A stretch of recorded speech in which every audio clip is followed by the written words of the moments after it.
안녕하세요. 신촌파고다에서 1타 토익 LC 강의를 맡고 있는 에이플김입니다. 제가 수업 때는 항상 LC를 해석 없이 33개의 전략으로 문제를 푸는 방법을 알려드리고 있는데요. 그 중에서도 제일 중요한 키포인트들만 제가 영상으로 제공을 드리려고 합니다. 그래서 이 영상, 짧은 영상, 10분 정도 되는 이 영상에서 여러분들이 딱 끝나면은 토익 LC 만점 495점이란 점수가 더 이상 남의 점수가 아니라 내 점수가 될 수 있는 그 놀라운 기적을 저와 함께 한번 경험을 해보시는 걸로 할게요. 그래서 파트별로 한번 가봅시다. 자, 파트 1부터 한번 제가 정말 중요한 키포인트를 설명드릴 건데요. 자, 파트 1. 이러한 말을 제가 쓰겠습니다. 베스트 초이스는 오답이 정해준다. 자, 베스트 초이스란 말이 일단은 되게 중요합니다. 베스트 초이스가 중요한 이유는요. 토익에서는 항상 파트 1은 보기 A, B, C, D 4개 중에서 이 사진에 대해서 가장 잘 묘사한 걸 골라라 라는 말이 나오는데, 자, 파트 1은요. 사진별로 정답이 있는 파트가 절대 아니라는 거. 그래서 여러분들이 사진을 보는 순간 A번 너무 마음에 들어 라고 해서 정답을 절대 찍으면 안 되고요. A번 마음에 들어도 살려두었다가 B번 아직 A번, C번 아직도 A번, 나는 D번보다는 그래도 A번 정답으로 갈래. 이 마음으로 문제를 풀어주셔야 된다는 거. 그래서 제가 이렇게 적어두었어요. 정답은 뭐가 정해준다? 사진이 결정해주는 게 아니라 오답이 정해준다. 이렇게 멘트를 써놨는데, 그러면은 바로 적용 연습을 한번 가볼게요. 자, 이 사진을 딱 여러분들이 보는 순간 예상을 막 하겠죠. 여자가 지금 잔디를 깎고 있고 뒤에 문도 보이고 창문도 보이고 관목들도 보이고 막 어떤 게 답으로 나올까 막 예상을 하는데, 자, A번부터 한번 보시면요.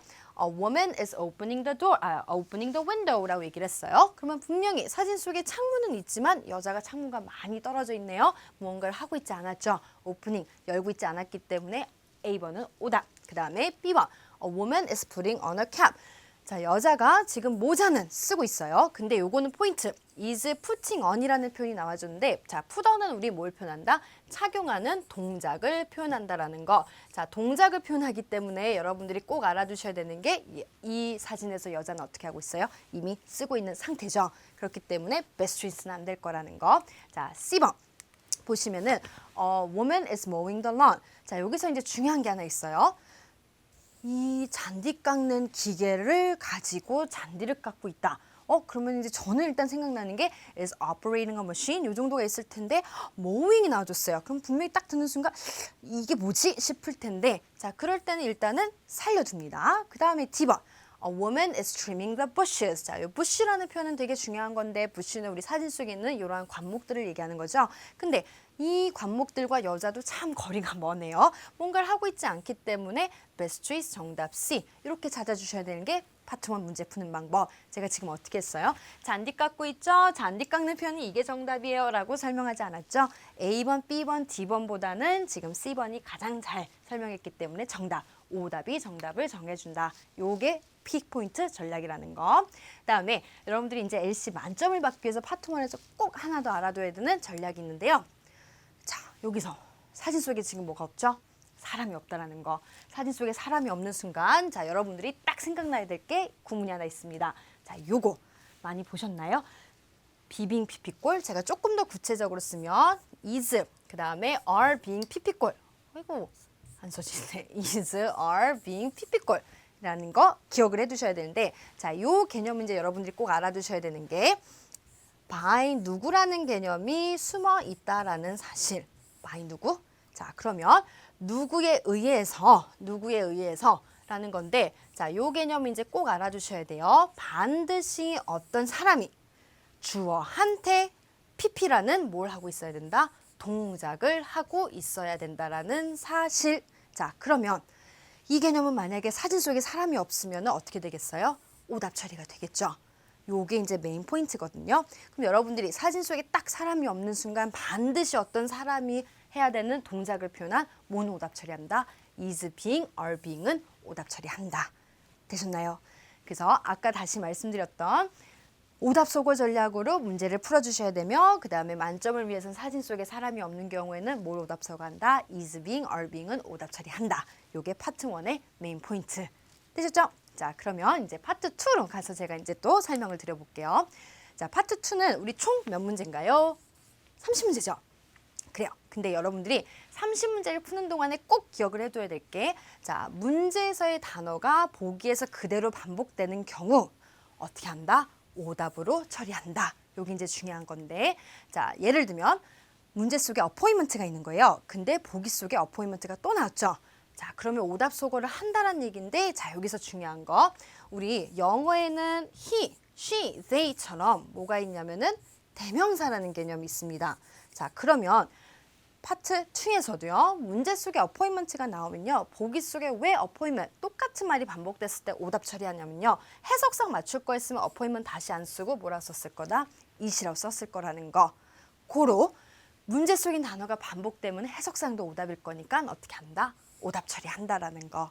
되셨나요? 되게 쉽죠? 소리로 들으면 돼요. 문제 속인 단어가 또 들렸다. 오답 처리하는 거. 두 번째, 또 오답 소거하는 게 있는데요. 자, 품사 시제가 바뀌어서 반복되는 경우도 오답 처리한다. 자, 그러면 문제 속에 미팅이 나오는데 보기 속에 meet, met, 품사 시제 바뀌어 있죠? 얘도 어떻게 한다? 오답 처리한다. 근데요, 얘는요. 어근이 같죠? 그렇기 때문에 소리도 비슷할 거라는 거. 근데 비슷한 소리 오답 치는 거 또 있어요. 이 정도도 오답입니다. apartment, department, met, 발음 비슷한 거 다 오답이에요.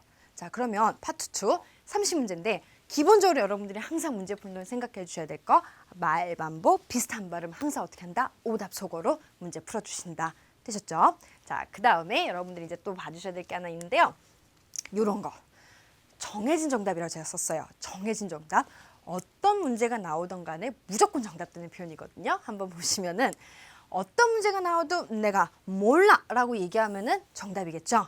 그래서 I'm not sure, I don't know 이러한 표현들이 있는데 조금 더 나아가서 생각해 보면은 모른다라는 거 결정된 게 아직 없거든 이라는 표현도 가능할 거고요. 뭐뭐에 따라 달려있다. It depends on 이것도 기억해 두시고 그 다음에 몇 가지 더 말씀을 드리면 되게 많아 보이는데 알고 보면은 비슷한 개념이에요.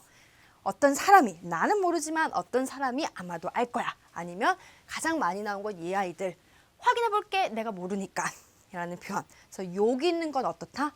언제 어디서 나오던 간에 무조건 정답되는 표현이라는 거. 자, 그럼 제가 바로 적용 한번 해볼게요. 보시면 후질문 나왔어요. 여러분들 후질문 쉽죠? 아, 사람 이름 들리면 정답 가야지. yes, 일단은 오답 처리할 수 있는 거죠. B번, 사람 이름 아싸 정답 찍으면 안 돼요. C번, I don't know. 어떤 문제가 나와도 무조건 정답되는 표현이라 했죠? 당황하지 말고 딱 정답으로 확인해 주셔야 되는 거. 되셨나요?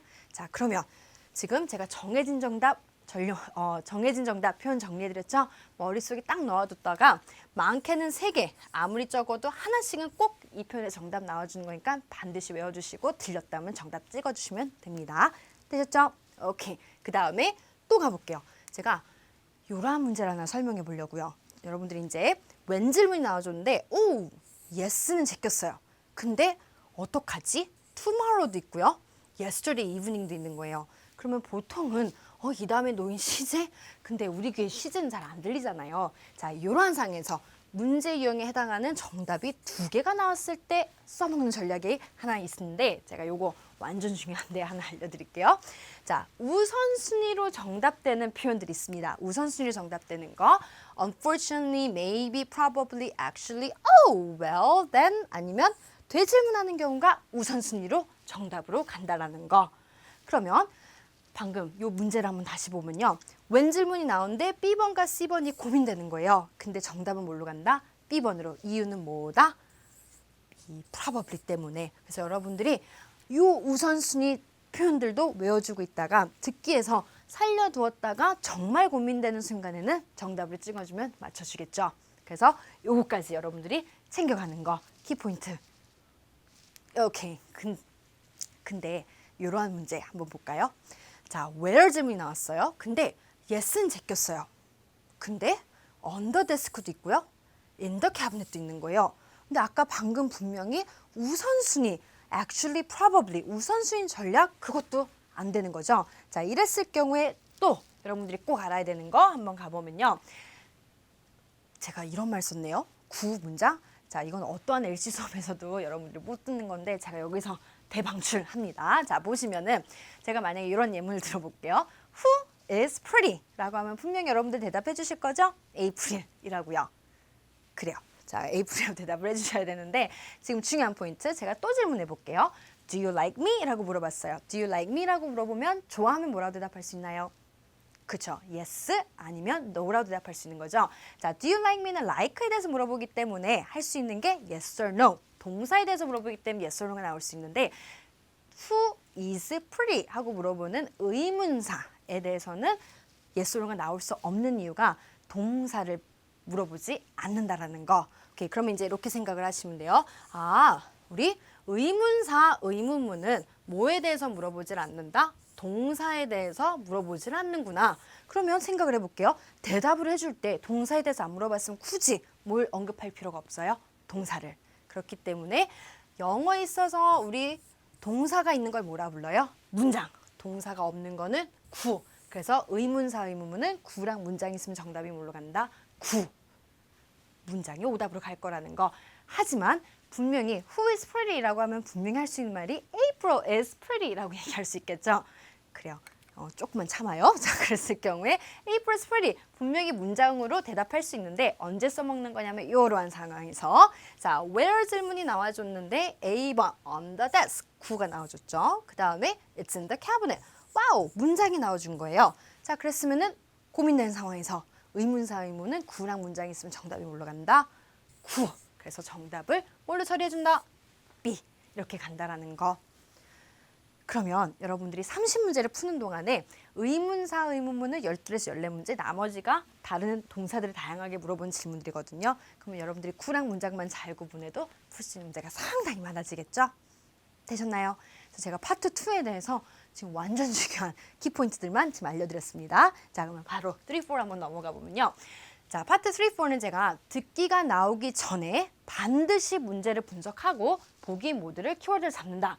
말이 되게 어려운 것 같은데요. 결론적으로는 뭐냐면은 듣기가 나오기 전에 문제 보기를 다 읽어둔다라는 거. 이게 포인트인데 제가 분석을 한다라고 했고요. 그 다음에 키워드를 잡는다라고 얘기했어요. 어떤 멘트를 쓰지 않았냐면은 해석한다라는 말을 쓰지 않았어요. 자, 해석을 하지 않아도 되는 이유는 뭐냐면요. 문제를 분석할 수 있는 이유는 문제 유형이 정해져 있기 때문에 그 다음에 보기, 키워드를 잘 잡아두면은 우리 어떻게 풀 수 있다? 들으면서 문제 풀 수 있다라는 거, 들으면서 정답을 딱딱딱 찍을 수 있다라는 거. 두 번째는 꼭 알아두셔야 돼요. 토익 시험 문제는 항상 어떻게 나온다? 순서대로 나온다라는 거. 만약에 순서가 바뀌어서 풀리잖아요. 여러분 잘못 푼 거예요. 분명히 토익 시험 문제는 순서대로 풀린다라는 거. 일단 그거 알아두시면 제가 오늘은 문제를 다 분석하기에는 조금 시간이 모자라서 자, 키워드만 잘 잡아도 사실 모든 문제가 풀릴 수 있거든요. 그래서 그거에 대해서 살짝 말씀을 드리면 자, 키워드 우리 이런 거 잡도록 합시다. 듣기에서 정답에 해당하는 보기에 반드시 있다. 와우, 듣기에서 정답은 보기에 반드시 있다? 그러면 이 얘기예요. 만약에 보기에 애플이란 단어가 정답이었다고 해볼게요. 그러면은 애플이란 단어는 듣기에 반드시 있다라는 거. 그러면 듣기가 나오기 전에 보기에 키워드를 잡는 거예요. 어떤 거를 잡는 거예요? 키워드는 듣기에서 그대로 들려줄 단어를 키워드로 잡으면 되겠죠. 자, 요거를 조금 더 나아가서 생각해 보면 우리 paraphrasing이라는 말 들어보셨어요? paraphrasing 우리 뭐죠? 말 바꿔치기 가능한 표현, 동의어 표현들을 얘기하는 건데 그러면 이 아이들을 paraphrasing 될 친구들을 막 키워드를 잡으면 어떻게 될까요? 말 바꿔치기가 돼서 그대로 안 들려주겠죠. 그래서 우리는 paraphrasing 안 될 단어를 키워드로 잡아준다라고 생각하시면 돼요. 자, 그러면 paraphrasing 안 될 단어를 잡아두면 듣기에서는 다 그대로 나오겠죠. 근데 우리 3, 4가 어떠냐면요. 문제랑 보기가 그대로 적혀 있는 거기 때문에 조금 알시적으로 얘기해 보면 제가 이런 품사적으로 한번 얘기를 해볼게요. 자, 키워드는 명사 위주로 잡아주시면요.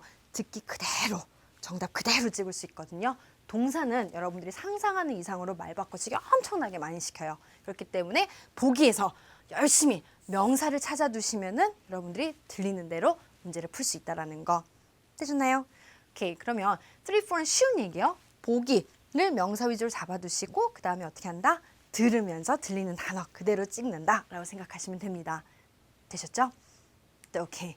그러면 제가 지금 파트별로 1, 2, 3, 4 쭉 제가 정말 중요한 키포인트 몇 가지 전략들을 설명드렸는데요. 자, 이 영상이 끝나면 두 번째 영상이 준비되어 있어요. 그 전에 여러분들이 제가 이 전략들을 적용해서 한번 연습할 수 있게끔 문제들을 준비했거든요. 그래서 여러분들이 그 문제를 먼저 풀어보시고 그 다음에 제가 풀이로 어떻게 이 키포인트들이 적용이 되는지 한번 또 설명을 드릴 거니까 조금 이따가 다시 한번 뵙도록 할게요. 수고하셨습니다.